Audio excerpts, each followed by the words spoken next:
जय गुरु जी। संगत जी, गुरु जी, कलयुग के अवतार चैनल पर आपका स्वागत है। अगर आप चैनल पर नए हैं तो चैनल को शेयर करें, सब्सक्राइब करें और साथ में लगे बेल आइकॉन के बटन को प्रेस करके ऑल पर क्लिक कर दें, ताकि डेली अपलोड होने वाले गुरु जी के सत्संग और ब्लेसिंग संगत जी आप तक पहुंचते रहें।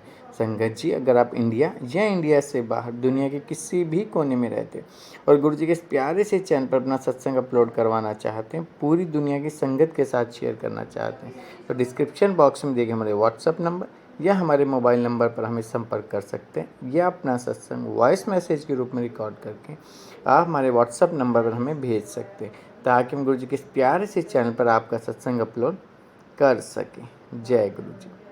संगत जी, गुरु जी आपकी हर मनोकामना पूरी करते हैं।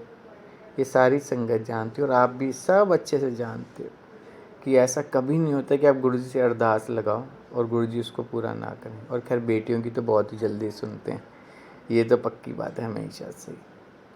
ऐसा ही कुछ बड़ा प्यारा सा सत्संग है आंटी का कि उन्होंने गुरु जी से क्या अरदास लगाई और गुरु जी ने उसको कैसे पूरा किया। ब्यूटीफुल सत्संग। और ये सत्संग हमारे साथ शेयर किया है रोहिणी दिल्ली से निधि आंटी जी ने। हाँ जी, गुरु जी की बहुत प्यारी लाडली बिटिया हैं निधि आंटी जी। रोहिणी दिल्ली से निधि आंटी जी ने ये सत्संग शेयर किया। मैं दिल से उनका शुक्राना करता हूँ कि उन्होंने गुरु जी की आज्ञा लेकर अपना प्यारा सा सत्संग गुरु जी के इस चैनल पर शेयर किया। चलिए सत्संग स्टार्ट करते हैं। जय गुरु जी। जय गुरु जी। शुक्राना गुरु जी। आज मैं आप सबके सामने यह सत्संग सुनाने जा रही हूँ कि किस तरह गुरु जी आपकी हर मनोकामना को पूरी करते हैं। आप उनसे कुछ भी मांगे वो ज़रूर पूरा करते हैं।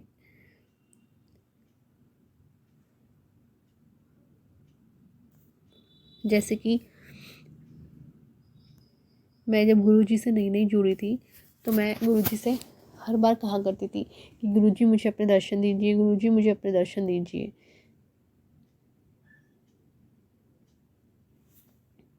तो मैं हर रोज़ सुबह जोत जलाती थी, तो मैं हर रोज़ कभी जोत में देखती कि गुरुजी ने दर्शन दिए हैं, या उनके स्वरूप को देखती क्या उन्होंने दर्शन दिए हैं, या भोग प्रसाद में देखती क्या उन्होंने दर्शन दिए हैं।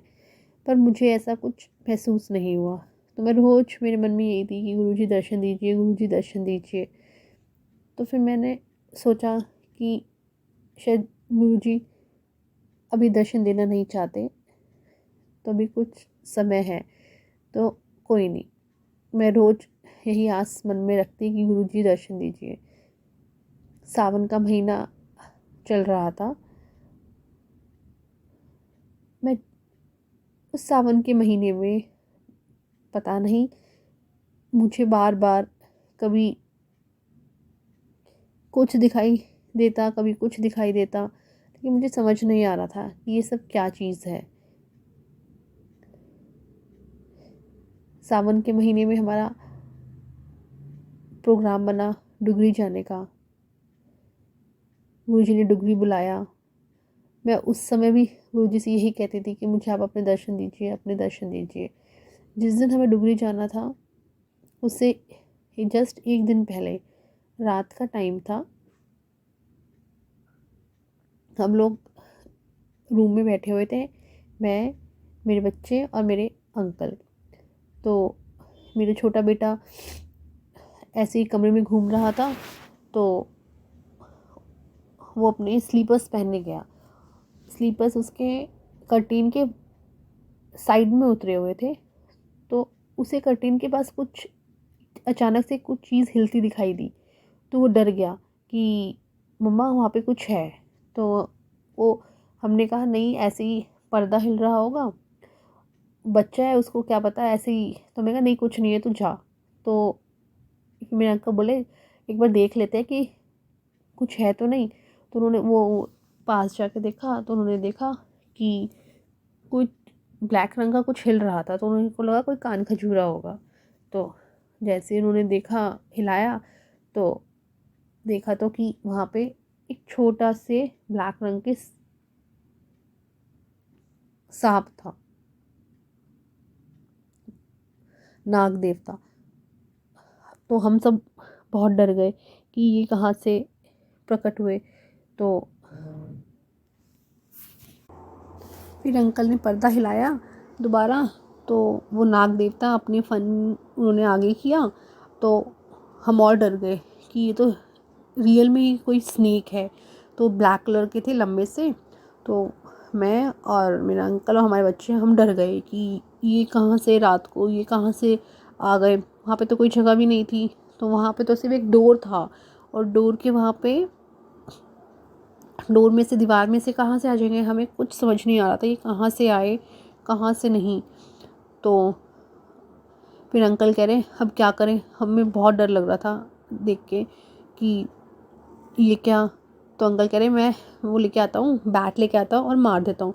तो फिर मैं चिल्लाई, मैंने कहा नहीं, मैंने कहा सावन के महीने में आप नाग देवता को मारोगे तो बहुत बड़ा पाप है, नहीं हम इनको मारेंगे नहीं, इनको जाने दो। तो हमने क्या किया, तो हम लोगों ने कहा हाथ जोड़ते हैं, नाग देवता है, ये शायद हमें दर्शन देने आए हैं सावन के महीने में।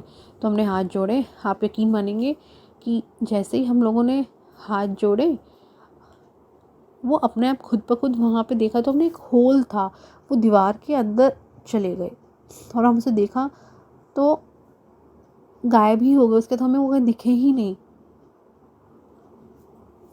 और आप यकीन मानेंगे, वो नाग देवता ने हमें जस्ट गुरुजी की स्वरूप के सामने ही दर्शन दिए थे। मैंने कुछ दिनों पहले ही वहाँ पे गुरुजी का एक बहुत बड़ा स्वरूप लगाया था, और वो नाग देवता जस्ट उसी के सामने प्रकट हुए थे। मैं रोज़ गुरुजी से अरदास करती थी कि मुझे दर्शन दीजिए, दर्शन दीजिए। मतलब उस दिन गुरुजी मुझे बता गए कि ये मैं ही हूँ। वो नाग देवता के रूप में मुझे दर्शन देकर गए थे। सावन के महीने में नाग देवता के दर्शन तो बहुत बहुत अच्छे होते हैं। और उससे अगले दिन हमें डुगरी जाना था। शायद गुरुजी यही कहना चाहते थे कि जा, तू खुश होके जा, मैंने तुझे दर्शन दे दिए हैं। जय गुरुजी, शुक्राना गुरुजी, धन धन गुरुजी, आपकी महिमा परम्पार है। जय गुरुजी।